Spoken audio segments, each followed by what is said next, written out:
بسم اللہ الرحمن الرحیم۔ السلام علیکم ورحمۃ اللہ وبرکاتہ۔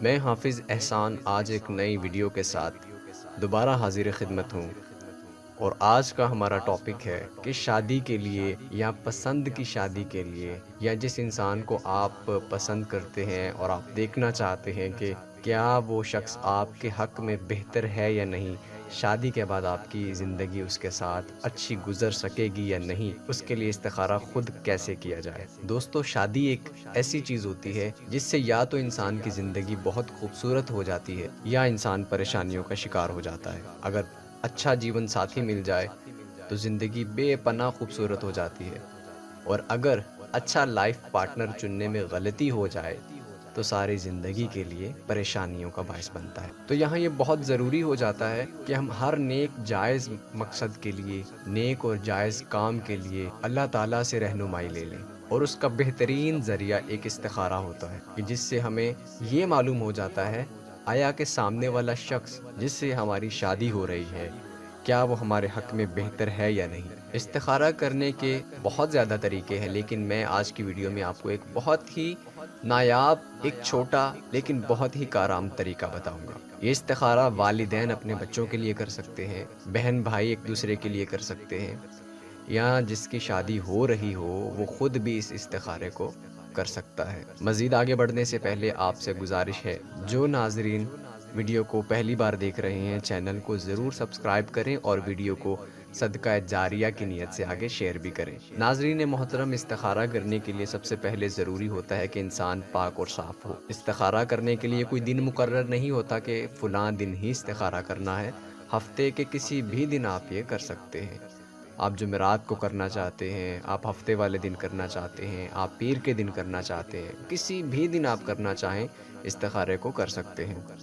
ضروری یہ ہے کہ رات کو سونے سے پہلے 2 رکعت نماز نفل استخارہ کی نیت سے ادا کریں۔ یعنی نفل آپ نے 2 پڑھنے ہیں، لیکن نیت یہ کر لینی ہے کہ میں یہ استخارہ کے نفل پڑھ رہا ہوں یا پڑھ رہی ہوں۔ نفل اس طرح ادا کریں کہ پہلی رکعت میں سورۃ الفاتحہ کے بعد سورۃ الکافرون، قرآن کریم کی سورہ نمبر 109 سورۃ الکافرون پڑھیں۔ پہلی رکعت میں سورہ فاتحہ کے بعد ایک مرتبہ سورہ کافرون کو پڑھیں۔ دوسری رکعت میں سورہ فاتحہ کے بعد سورہ اخلاص کو ایک مرتبہ پڑھیں۔ یعنی پہلی رکعت میں سورہ کافرون پڑھنی ہے سورہ فاتحہ کے بعد، اور دوسری رکعت میں سورہ فاتحہ کے بعد سورہ اخلاص پڑھنی ہے۔ نفل ادا کرنے کے بعد استخارہ کی یہ دعا جو آپ کو سکرین پہ دکھائی جا رہی ہے، آپ نے یہ دعا پڑھنی ہے۔ آپ اس دعا کا یہاں سے سکرین شاٹ بھی کر سکتے ہیں۔ دعا استخارہ میں یہ الفاظ یعنی حاذ الامر، یہ الفاظ جس جگہ پر آئیں آپ نے وہاں اپنی حاجت یعنی جس سے آپ کی شادی ہو رہی ہے، یا والدین اگر استخارہ کر رہی ہوں تو وہ اپنے بچوں کے نام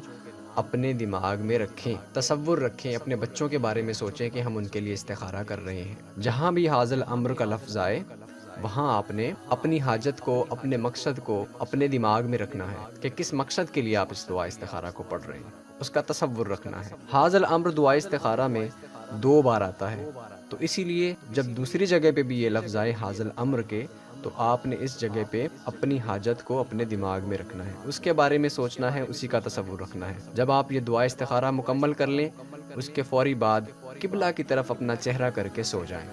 کسی سے بات نہیں کرنی، بس آپ نے قبلہ کی طرف اپنا چہرہ کر کے سو جانا ہے۔ انشاءاللہ جس نیت سے دعا استخارہ پڑھی تھی اس کام کے بارے میں خواب میں آپ کو ضرور اشارہ مل جائے گا۔ اگر پہلے دن اشارہ نہ ملے تو آپ اس استخارہ کو دوسرے دن بھی یا تیسرے دن بھی ریپیٹ کر سکتے ہیں۔ یعنی یہ زیادہ سے زیادہ آپ نے 3 دن تک یہ عمل دہرانا ہے۔ اگر آپ کو پہلے دن اشارہ نہ ملے تو انشاءاللہ ان 3 دنوں کے اندر آپ کو آپ کے مقصد کا حال معلوم ہو جائے گا۔ آپ کو خواب میں اشارہ مل جائے گا کہ آیا کہ جس شخص کے لیے آپ نے استخارہ کیا ہے وہ آپ کے حق میں بہتر ہے یا نہیں، شادی کے بعد اس کے ساتھ معاملات ٹھیک رہیں گے یا نہیں۔ اب خواب میں آپ کو کسی بھی طرح سے اشارہ مل سکتا ہے، یعنی اگر آپ پازیٹیو چیزیں دیکھیں خواب میں، آپ کو خواب میں ہریالی نظر آتی ہے، سبزہ نظر آتا ہے، درخت نظر آتے ہیں، باغ نظر آتے ہیں، اس طرح کی جو اچھی اچھی چیزیں ہیں جنہیں دیکھ کے انسان کا دل خوش ہو جاتا ہے، ایسی چیزیں نظر آئیں تو سمجھ لیجئے گا کہ آپ کا استخارہ بالکل ٹھیک ہے، اور جس مقصد کے لیے آپ نے کیا ہے وہ مقصد بھی آپ کے حق میں بہتر ہے۔